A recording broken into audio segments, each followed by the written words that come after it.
Hey guys நான் உங்கள் Sutton trader. இன்னைக்கு நம்ம நேசன்டரில் ஒரு சரியான செட்டப் நேற்று ஒன்று சிக்கிச்சு. வெள்ளிக்கிழமை, அது பரவாயில்ல, வெள்ளிக்கிழமை மாதிரியே ஒரு செட்டப்பு. ஆனால் அது பக்காவான ஒரு செட்டப் சிக்கிச்சு. கரெக்டாக டிபி அடிச்சிருச்சு. வெள்ளிக்கிழமை வந்து ஜஸ்ட் ஒரு ஃபியூ பாயிண்ட்ஸை தப்பிச்சிருச்சு ட்ரேடு. ஆனால் இன்னைக்கு சரியாக ட்ரேடு சிக்கிடுச்சு. ஸோ அது என்ன ட்ரேடு, அது என்ன செட்டப் அப்படிங்கிறத பார்க்கலாம் வாங்க. ஸோ அது பார்த்தீங்கன்னா, நான் எப்பவுமே சொல்லுவேன்ல, நீங்க ஐசிடி ட்ரேட் பண்ணும்போது ஃபேன்சியான கான்செப்ட்ஸோ, பயங்கரமான கிரைட்டீரியாவோ தேவையில்ல. ரைட் டைம்ல 4லேருந்து 5 லைன் போதும் சார்ட்ல. அவ்வளோதான். Time matter. ஐசிடில பொறுத்தவரைக்கும் சார்ட்ல வேலைப்பாடு கம்மி. புரிதல் ஜாஸ்தியா இருக்கும். மத்த டெக்னிக்ஸ்ல புரிதல் கம்மியாவும், சார்ட்ல வேலைப்பாடுகள் ஜாஸ்தியா இருக்கும். புரிதல் வந்து நமக்கு ஜாஸ்தியா இருக்கிறது தான் இங்க மேட்ரு. ஒரு ஒரு ட்ரேடிங்ல ஒரு ஐசிடிக்கு லேர்ன் பண்ணும்போது. அப்போ நேத்து என்னாச்சுன்னு பாருங்க. மார்க்கெட்ல வந்து ஓவராலா மார்க்கெட் அப்ல நின்னுட்டுருந்துச்சு. நான் ஆல்ரெடி சொல்லியிருப்பேன். இப்டாவோட 3 டேஸ் 3 வீக் லுக் பேக் பத்தி. மார்க்கெட் வந்து லுக் பேக்ல ஸ்ட்ராங்கா இருந்துச்சு. புல்லிஷ் போறதுக்கு. ஓகேவா?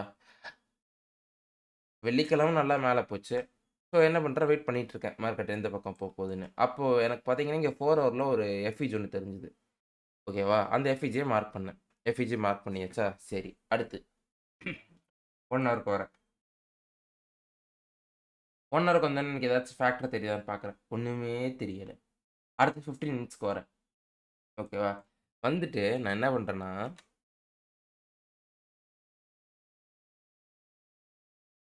நான் என்ன பண்றேன், கரெக்ட்டா என்னோட பவர் ஆஃப் 3 பார்க்கறதுக்கு இந்த ஃபிப் டைம் ஜோன் நான் யூஸ் பண்ணுவேன். அது ஒரு டெக்னிக், கொஞ்சம் ஈஸியா இருக்கும்.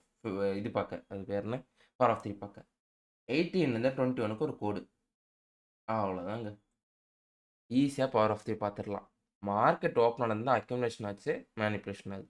அப்ப 9:30 ஏஎம்க்கு அப்புறம் என்ன நடக்க வாய்ப்பு இருக்கு? டிஸ்ட்ரிபியூஷன் ஆக வாய்ப்பு இருக்கு. போடலாங்க. வேலை முடிஞ்சுச்சு. சரி, ஏன் நம்ம ஸ்ட்ராங்கா லாங் போறோம்? Accumulation, manipulation, distribution. ஏஎம்டி வந்தா மட்டும் லாங் போறோமா? இல்ல. ஓவரால் பயாஸ் என்ன? புல்லிஷ்.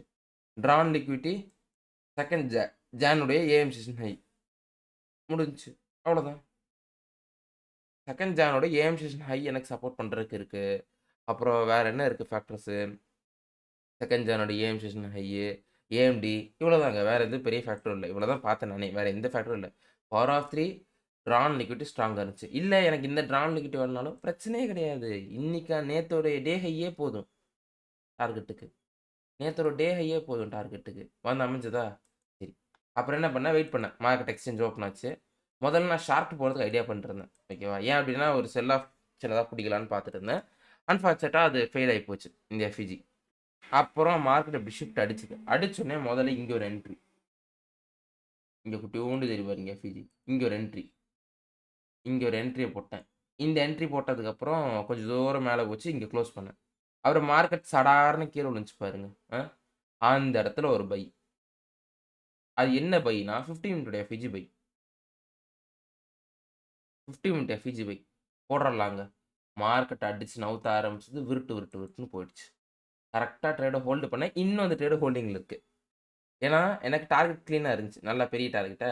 அதனால என்ன பண்ணேன், எனக்கு தேவையான ப்ராஃபிட்ட புக் பண்ணிட்டேன். இன்னும் மிச்ச ப்ராஃபிட் வந்து ஹோல்டிங்ல வச்சுட்டுருக்கேன். அவ்வளோதான். சிம்பிள் செட்டப்புங்க. கரெக்ட்டா பவர் ஆஃப் தி அலைன் ஆச்சு. மார்க்கெட் கீழ வந்துச்சு. டைம் என்ன? 9:30 மணி. அப்ப என்ன பண்ணும்? மார்க்கெட்ட மேல போக தான் வாய்ப்பு இருக்கு. கீழ போனா லிக்விடிட்டி உனக்கு பத்தாது. அப்ப என்ன பண்ணும்? மார்க்கெட்ட கீழ வந்து 9:30 ஏஎம் லோ ஸ்வீப் பண்ணுச்சு. எஃப்இஜி குடுத்துச்சு. டேப் ஆச்சு. மார்க்கெட் போச்சு. பக்காவான என்ட்ரிங்க ஒண்ணு கிடைச்சது. நான் மூடிட்டு இத ஹோல்ட் பண்ணியிருக்கணும், என் மிஸ்டேக். ஹோல்டு பண்ணியிருந்தேன்னா, தரமான செட்டப்பா அமைஞ்சிருக்கும். ஏன்னா, சரியான டார்கெட். நான் கிட்டத்தட்ட இந்த ட்ரேட் ரொம்ப நேரம் ஹோல்டு பண்ணேன். நான் இந்த ட்ரேட் இதுவரைக்கும் கிட்டத்தட்ட 140 ஹேண்ட்ஸ் கிட்ட கிராப் பண்ணியிருக்க முடியும், என் மிஸ்டேக். இங்க குளோஸ் பண்ணிட்டு, அடுத்த 2வது ஒரு பொசிஷன் இங்க ஸ்கேல் பண்ணேன். ஓகே. 1:2 தான். 1:2 தான். நான் வந்து 110 ஹேண்டில் டார்கெட் வச்சிருந்தேன். எஸ்எல் வந்து 50 ஹேண்டில்ஸ் $3. எஸ்எல் வந்து பெருசா இருக்கே அப்படின்னு நெறைய பேர் கேட்பீங்க. ஐ அம் கான்ஃபிடென்ட் இன் தட். அதனால தான் எஸ்எல் கொஞ்சம் பெருசா வச்சு அடிச்சேன். ஓகேவா? ஸோ இதுதாங்க ரீசன். பக்காவான ஒரு செட்டப். 15 மினிட்ல ஒரு எஃப்இஜி, 5 மினிட்ல 1 மினிட்ல ஒரு எஃப்இஜி. கிளீனா இருந்துச்சு. இல்லையா, 5 மினிட்ல கூட எஃப்இஜி என்ட்ரி கிடைச்சதுங்க. இதோ 5 மினிட்ல கூட இதோ இந்த எஃப்இஜி என்ட்ரி கிடைச்சது.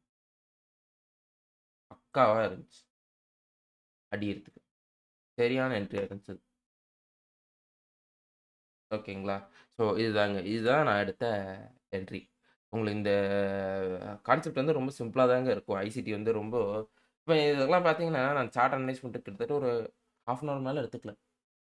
இதெல்லாம் கோல்டு, யூரோ வாங்கி எஸ்எல் வாங்குனது தான் மிச்சம். ஒரு அக்கவுண்ட்ல. இன்னொரு அக்கவுண்ட்ல வெறும் நேஸ் மட்டும் தான் பண்ணுவேன். அந்த அக்கவுண்ட் ஜொலிக்குது. ஏன் அப்டின்னா, நேஸ் எனக்கு பழகிருச்சு. சிம்பிள். அந்த 10 நிமிஷத்துக்குள்ள நடந்தாகணும் நேஸ். இல்லன்னா அது ஃபெயில் ஆயிரும். அப்ப உஷாரா நம்ம ரிஸ்க் மேனேஜ் பண்ணணும். நேஸ் ஒரு அட்வான்டேஜ் என்ன தெரியுமாங்க ட்ரேட் பண்றதுல? நான் எப்பவுமே ஐசி ட்ரேடர் ரிஸ்க் ட்ரேட்ல நான் ஒரே ஒரு விஷயம் சொல்லுவேன். அதிகமா இண்டிசஸ் ட்ரை பண்ணுங்க. பிராக்டிஸ் பண்ணுங்க.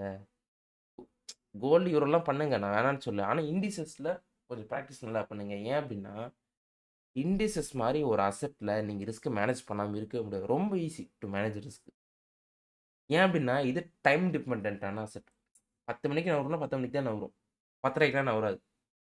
அதுதான் அந்த நான் சொன்னேன்ல அட்வான்டேஜ். நகரணும்னா அந்த டைம்குள்ள தான் நகர்ந்தாகணும். அப்ப என்ன ஆகுது, டைம் டிபெண்டன்ஸ் ஜாஸ்தியா இருக்குன்னா, ரிஸ்க் கரெக்ட்டா மேனேஜ் பண்ண முடியும். அப்ப சார்ட் பார்ப்போம். டேய் 11 மணிக்குள்ள மார்க்கெட் நகரும்டா, அப்ப சைட்வேஸ் ஆயிரும் அடுத்து. அப்ப அந்த சார்ட்ட ஹோல்டு பண்ணு. அந்த ட்ரேட க்ளோஸ் பண்ணிடு. பிரேக் ஈவன் பண்ணு. இந்த ஆப்ஷன்ஸ் உங்களுக்கு நேஸ்ல கிடைக்கும். ஸோ இதாங்க நான் அடுத்த செட்டப்பு. ரொம்ப simple setup. Power of 3 drawn liquidity தான் எனக்கு ஸ்ட்ராங்கா இருந்துச்சு. என்ன ட்ரான் லிக்விடிட்டினா, போன வாரம் 2 ஜனவரியோட ஏஎம் செஷன் ஹைஸ் எனக்கு அழகா அடிச்சது. 50 minute FEG for entry. 1:2 setup. So இதாங்க நான் எடுத்த செட்டப். ஸோ உங்களுக்கு இந்த வீடியோ பிடிச்சிருக்கும்னு நினைக்கிறேன். பிடிச்சிருந்தா மறக்காம லைக், ஷேர், சப்ஸ்கிரைப் பண்ணுங்க. கீழ இருக்க டிஸ்கார்ட்ல ஜாயின் பண்ணிக்கோங்க. டவுட் இருந்துச்சுன்னா அந்த இடத்துல டேக் பண்ணி கேளுங்க. ஸோ இருங்க அந்த ட்ரேடு இதுதான் அந்த ட்ரேடு. நான் என்ன பண்ணிட்டேன், இங்க என்ட்ரி எடுத்தேன். அது ஓடிட்டுருக்கு. இப்ப என்ன பண்ணியிருக்கேன்னு பார்த்தீங்கன்னா, குட்டியோண்டு ஒரு பொசிஷன் எடுத்ததுல 90% க்ளோஸ் பண்ணிட்டேன். ஒரு 10% பொசிஷன் மட்டும் இன்னும் ஹோல்டிங்ல இருக்கு. அந்த 10% அப்படியே ஓடிட்டு இருக்கட்டும். அது பாட்டுக்கு எங்கேயோ போயிட்டு இருக்கட்டும். அப்படியே விட்டாச்சு நானு. பிரேக் இன் கிட்ட போட்டு, அது எனக்கு இன்னும் மேல போகும்ன்னு தோணுச்சு. சரி அப்படியே போட்டு விட்டேன். என்ன நடக்குதோ பார்த்துக்கலாம். ஆ சின்ன பொசிஷன் தானே என்ன ஆகப்போகுது அப்படின்னு சொல்லிட்டு, நான் பாட்டுக்கு அந்த பொசிஷன போட்டுட்டேன். ஸோ இதுதாங்க நான் எடுத்த என்ட்ரி. ஆ ஓகே. உங்களுக்கு இந்த வீடியோ பிடிச்சிருக்கும்னு நெனைக்கிறேன். இத பத்தி நான் Twitterல நெறையா போஸ்ட் போட்டிருக்கேன். நீங்க செக் பண்ணி பார்க்கலாம்.